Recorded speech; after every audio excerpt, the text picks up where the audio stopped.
Today is National Slam Scam Day, and that is wildly appropriate because a friend of mine recently got scammed like this week. So why is it important to keep on top of these things? Obviously because they're stressing. You need to protect your money from these scammers, and so that's what we're talking about here.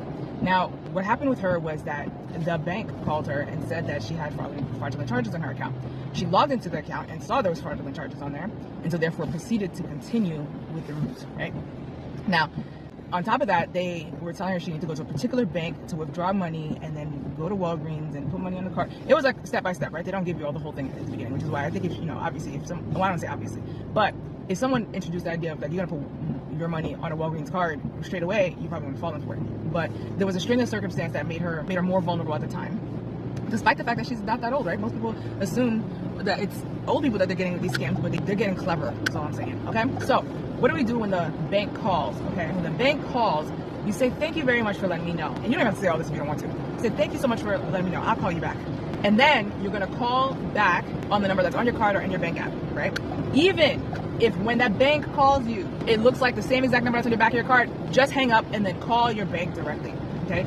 So that way you get to speak to someone who's actually from your bank. Also, another warning sign, if you do find that there's any bit of urgency, like you gotta do this right now, you do this a particular way, like they literally told her she couldn't go to her normal bank, they want her to go to another bank of America and to withdraw the money. Told her like there's people there that are in on it, so you need to be like suspicious of them. All this stuff is like, okay, but why should I trust you? I don't know you. Right? A fraudulent charge on your account is already jarring enough that makes you more vulnerable. Your emotions are already in play the second you see that there are charges in your account. So this is when you need to stop, go through the emotion, right? So person calls, say thank you, give yourself a minute, breathe, then make the call. So I am sharing this because, baby, you're working hard for your coins, and to give them up is like, that's sad, and very distressing, and it's hard to trust yourself when stuff like that happens. She only lost $400 because she is savvy enough that she was like, you know what, this is just too much.